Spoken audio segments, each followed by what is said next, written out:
Assalamualaikum, Keke di sini. Okey, dah berapa hari Keke tak buat video. Hari ni Keke buat balik lah. Okey, untuk hari ni Keke akan buat satu menu roti. Dah lama kita tak buat roti kan. Okey, untuk roti hari ni sangat mudah sebab tak banyak proses. Kita just rounding dengan buat topping dia. So untuk hari ni kita akan belajar buat potato bread ataupun roti kentang, yang mana sebelum ni kalau kita nak makan kita kena pergi bakery, tak pun kita pergi ke Tesco sekarang Lotus, tak pun kita pergi Carrefour sekarang dah jadi Aeon Big kan. Biasa kita beli dekat tempat-tempat macam tu lah. Nak membuatnya kadang kita rasa macam susah, tapi sebenarnya tak susah pun. So untuk hari ni Keke akan ajar korang cara nak buat potato bread. Okey, lepas tu kita akan belajar buat topping dia. Topping dia Keke akan pakai instant custard sebab Keke dah ada instant custard tu, Keke dah beli lama dah. Keke tak nak nanti dia expired pula. Tapi dekat description box Keke akan tuliskan resepi untuk buat custard yang korang bancuh sendiri menggunakan susu, gula, tepung custard. So kita akan tunjukkan cara, bukan cara, Keke tulis sahaja resepi dan juga cara nak mengadun dia. Okey, so korang boleh follow dan masakkan benda tu lah. Okey, kalau untuk instant custard Keke akan tunjuk juga dekat dalam video macam mana nak bancuh dan kepekatan dia. Okey, so kita boleh tengok step by step dekat situ lah. Okey, selain daripada tu, untuk roti ni juga sebenarnya sangat mudah. Kalau kita tak ada potato flakes, kita boleh guna kentang yang direbus. Okey, sebab kita pernah belajar juga menggunakan kentang yang direbus dan hasilnya juga sama, tak ada masalah. Yang mana memudahkan kita, yang tu kita akan guna. Dan Keke akan tunjuklah step by step. Walaupun roti ni agak mudah bagi setengah orang, tapi dari segi rasa memang sangat berbaloi. Lagi kalau kita dapat makan panas-panas waktu kita keluar daripada oven. Dan tanpa membuang masa, jom kita tengok bahan-bahan dan cara nak membuatnya. Okey,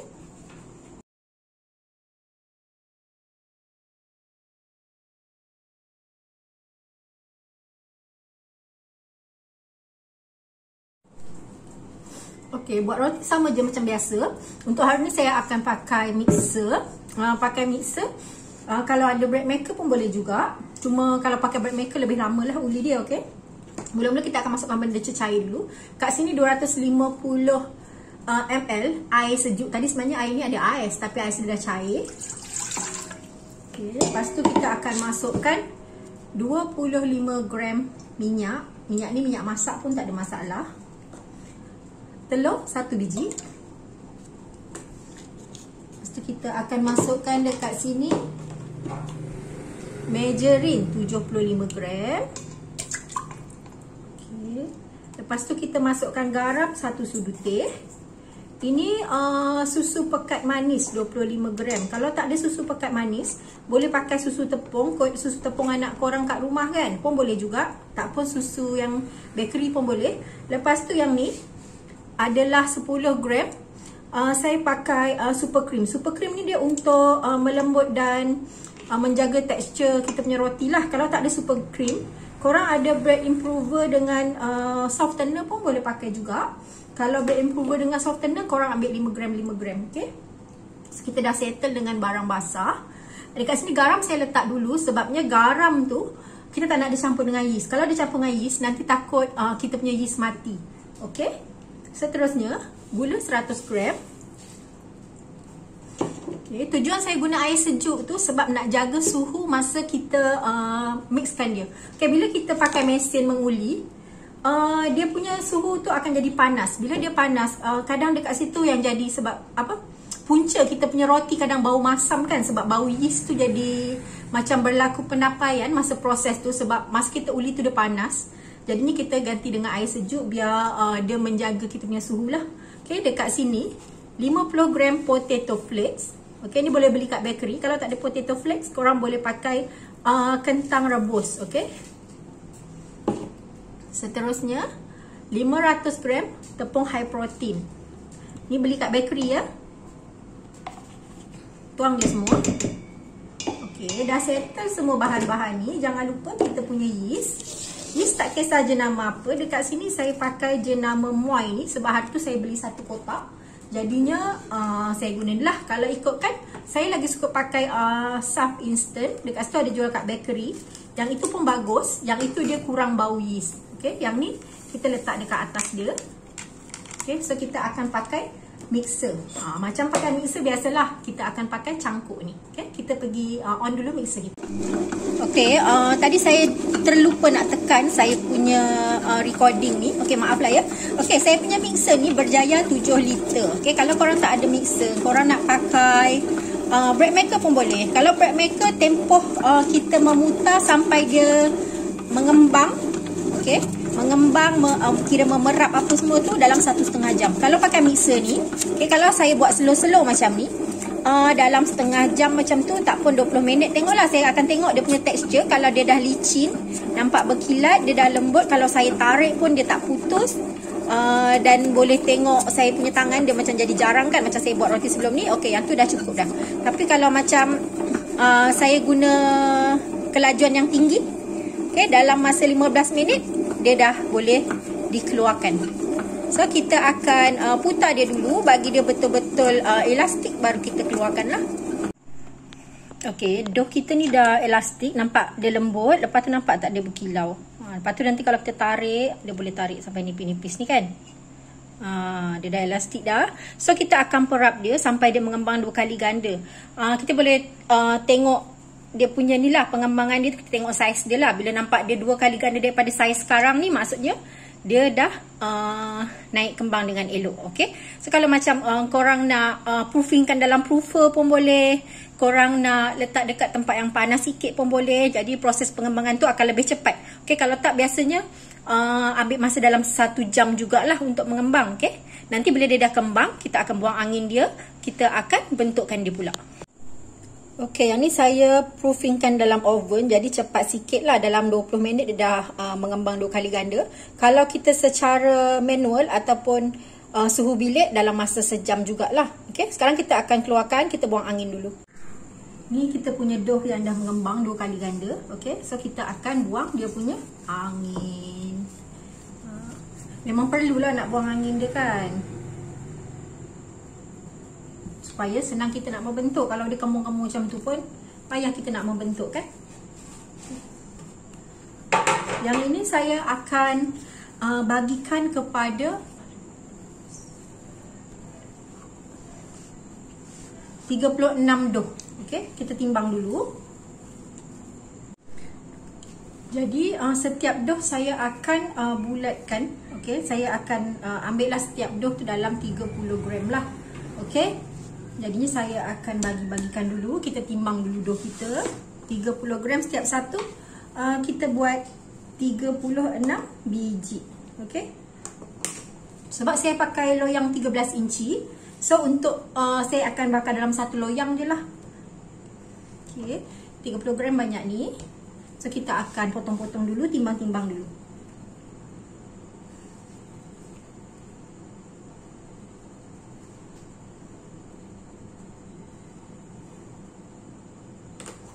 Okay, saya akan buat sampai habis. Nanti kita rounding. Okay, okay, ni saya pakai loyang 13 inci macam tu. Kita akan sapukan measuring dekat dia punya tapak dengan dia punya tepi-tepi lah. Okay, saya sapu pakai tisu je sebab saya punya apa tu berus. Okay, tak tahu saya campak mana. Biasalah dah lama sangat cuti kan. Tak payahlah banyak sangat. Kan banjir pula. Banjir dengan measuring. Okay, dah. So kita akan uruskan kita punya dough lah. Kita akan rounding. Okay, sekarang tengah trending. Okay, tengah viral orang rounding tak pakai tangan. Okay, tangan kan kita buat macam tu kan. Okay, sekarang orang rounding pakai penapis kopi ni. Okay, so kita pun akan buat dengan penapis kopi. Saya beli satu je. Alah, kira asal ada lah. Okay, tak kisah pun kalau tak ada sebenarnya. Kalau korang buat secara manual macam biasa, dough tu kita akan ratakan secara manual lah. Okay, buatkan ke belakang. Lepas tu kita rounding dengan menekan kita punya tangan dan jari. Okay, sampai dia jadi bulat lah. Okay, tak pun ambil dough, kita pakai ni ya. Macam ni mungkin macam kurang tekanan sikit dekat lengan, sebab kita biasa kalau rounding roti banyak-banyak, kita akan macam pergelangan tangan tu penat sikit kan. So kita tengok hasilnya. Okey ke tak okey? Okey, kalau kita buat roti lagi satu, kita elakkan menggunakan kipas lah. Okey. Sebab nanti kita punya dough akan kering. Saya lupalah nak betulkan dulu roti ni. Saya pun baru test pakai benda lah ni. So kita test sama-sama Okey. Tapi memang kita kurang letih pergelangan tangan kita pakai ni. Okay, kalau pakai kiri kanan tangan, siapa yang lagi terror tu boleh pakai kiri kanan tangan. Wah, licin lah. Not bad. Okay. So, sebab ni baru percubaan kali pertama, macam masih teragak-agak lah kan. Tapi bila tengok hasilnya, wah, bolehlah beli lagi benda ni. Kan? Okay, cantik lah. Bukannya hodoh pun. Okay. So, mungkin saya kena tekan lebih sikit untuk bagi dia licin. Tak apa, kita nanti cuba lagi. Korang pun boleh cuba kalau korang ada. Kalau tak, buat cara manual je. Okay?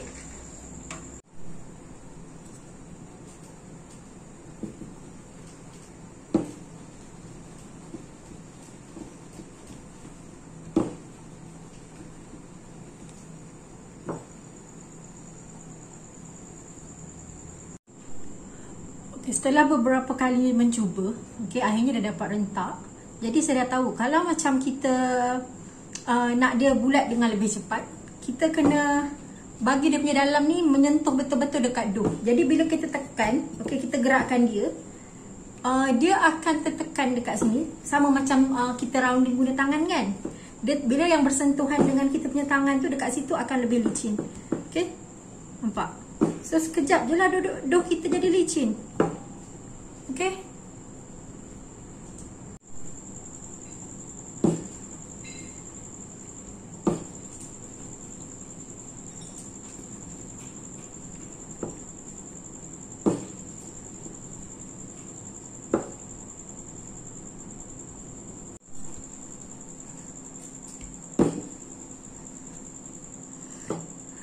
Okay, kita punya dough dah siap. Sekarang kita akan proofingkan dia, mengembang 2 kali ganda buat kali yang kedua.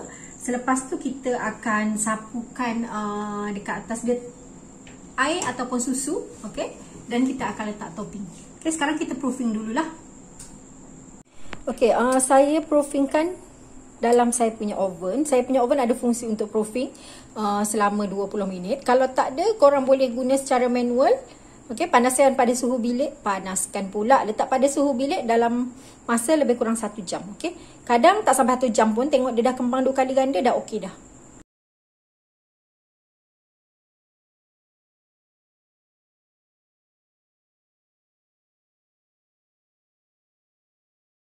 Okey, susu ni kita akan guna untuk sapuan dekat atas roti. Jadi sekarang kita akan buat dia punya custard. Okey, dia punya custard ni saya pakai instant custard. Kita boleh beli dekat bakery. Dia memang ada jual. Kalau tak nak pakai instant custard ni, korang boleh masak tepung custard, gula, susu dengan garam sikit. Lepas tu korang masak atas api sampai dia likat. Okey.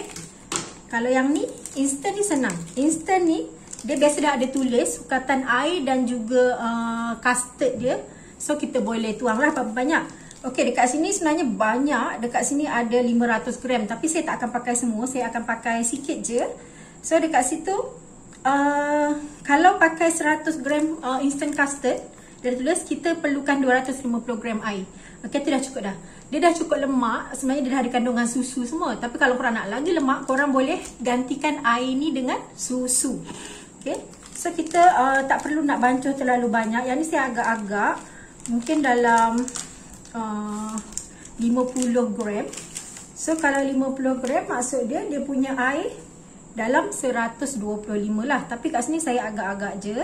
Sebab nak bancuh instant custard ni sebenarnya senang. Okay, kita campurkan dua ni. Lepas tu kita akan kacau dia sampai dia likat, licin dan berkilat. Okay. Tapi kita tak perlu nak terlalu pekat. Sebab nanti kita nak piping dia pun susah. Okay, jadi kita akan buat sampai dia punya adunan tu boleh dipiping. Okay. Kalau macam ni, dia senang apa tahu? Sebabnya kita boleh sukat berapa banyak kita nak. Kalau kita rasa kita nak custard tu banyak, okay, kita boleh letak banyak. Okay. Tak adalah risau macam nanti custard ni tak cukup ke apa kan. Tapi kalau masak sendiri pun boleh. Kalau siapa nak ada nak guna resepi yang custard dimasak sendiri, nanti saya akan sharekan dekat description box. Saya akan tulis kat situ. Okey. Yang ni saya akan tambah air lagi sampai dapat kecairan yang saya nak. Kecairan yang boleh kita paitkan dekat atas roti kita lah.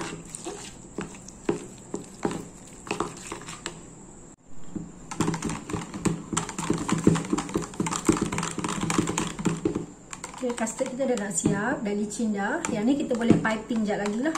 Okay. Okay, roti kita dah naik. Sementara tu kita panaskan dulu kita punya oven. Suhu dia 170 darjah Celsius. Kita panaskan dalam 10 minit. Okay. Yang ni kita akan sapukan susu. Okay, kalau korang tak nak sapu susu, nak sapu air pun tak ada masalah. Okay. Kita sapu je. Ni untuk bagi permukaan yang lebih cantik dekat roti kita lah. Okay. Kalau nak sapu kuning telur dengan susu pun boleh. Kalau nak ikut sapuan macam roti-roti saya yang sebelum ni pun boleh, tak ada masalah. Kita sapu dulu sampai habis. Lepas tu kita akan pipingkan dia punya custard. Okay. Okay, yang ujung sekali ni terkemek pula. Saya tertekan dengan jari, tak perasan. So dia punya udara dah keluar lah. Tak apalah, kita biarkan dia je. Takkan kerana dia seketul kita nak buang doh lain kan. Okay, sekarang kita akan pipingkan dia punya custard.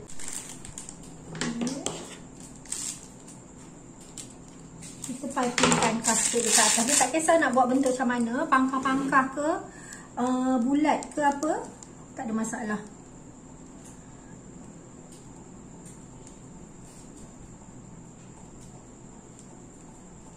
Sementara oven kita tengah kita panaskan.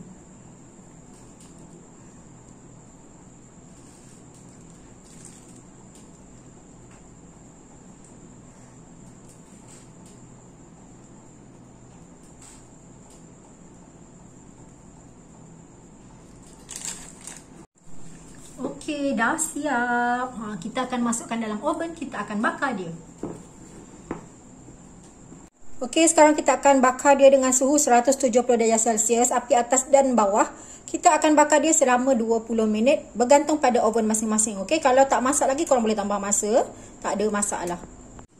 Roti kita dah siap. Okey, dia punya color just nice. Kalau korang suka dia lebih burnt, tak ada masalah, korang boleh bakar lama sikit lah. Okey. Lepas tu nak bagi dia atas dia ni macam soft, tak nak jadi keras, tak nak jadi kering, nak moist kan. Ambil je measuring ke butter. Korang just sapu je dekat atas roti waktu roti ni panas-panas baru keluar oven. Okay. Saya punya oven tu besar, tadi saya tambahkan lagi 10 minit lah. Okay. Kalau pakai oven yang kecil sikit, dia cepat sikit masak, elok sikit lah. Tadi saya bukan tak masak, tapi dia punya warna tu terlalu pucat. Jadi saya tak nak lah roti putih-putih sangat, ni bukan cantik. Orang kata hitam kan menawan, putih pucat lesi tu kan. Tak mau lah gitu kan. Okay, cun dah roti kita. Oh, panas. Kita korek dia. Kejap lagi kita letak atas tray, okay. Macam korang dah dapat satu lagi roti hari ni. Senang je. Roti pun dah masak. So kita nak tunjuk hasil rotinya. Banyak dapat 36 pieces. Tapi dah kurang 2 pieces. Sebab anak keke dah pau dah dulu. Roti ni sedap makan panas-panas. Kalau dah sejuk pun tak apa, tak ada masalah. Kita boleh simpan dalam bekas kedap udara untuk mengekalkan kelembutan dia.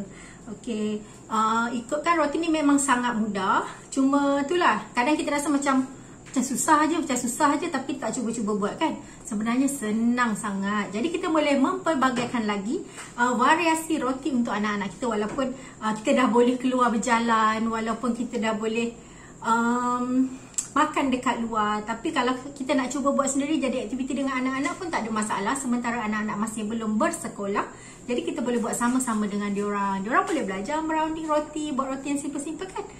Awal-awal lagi dah membebel. Jom kita tengok hasilnya. Panas ni. Okey, kita kopek dulu satu. Wah, lembutnya. Nampak tak? Takut korang tak nampak lah. Nampak tak? Macam gelap sikit kan?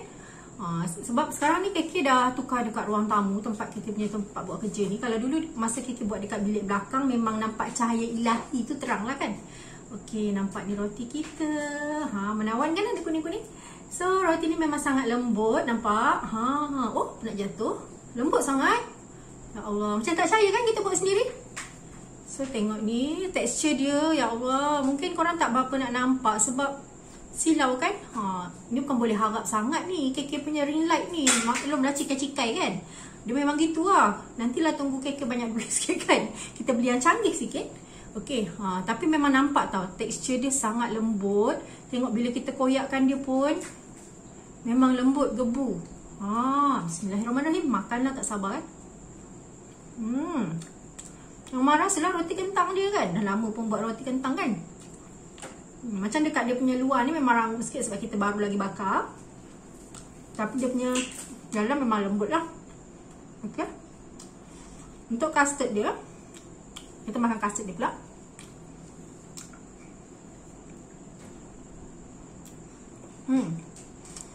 Secukup rasa. Okay. Tapi kalau ikutkan sebenarnya, kerajinan tu yang membuatkan lagi sedap kita punya custard. Berbanding dengan instant custard, kalau ikut KK, makan benda macam ni kan tercekik nak air kan. Kalau ikutkan KK, sedap lagi custard yang korang bancuh sendiri. Jadi rajin-rajinkan diri untuk membancuh. Okey, sekian dulu untuk hari ini. Assalamualaikum. Bye.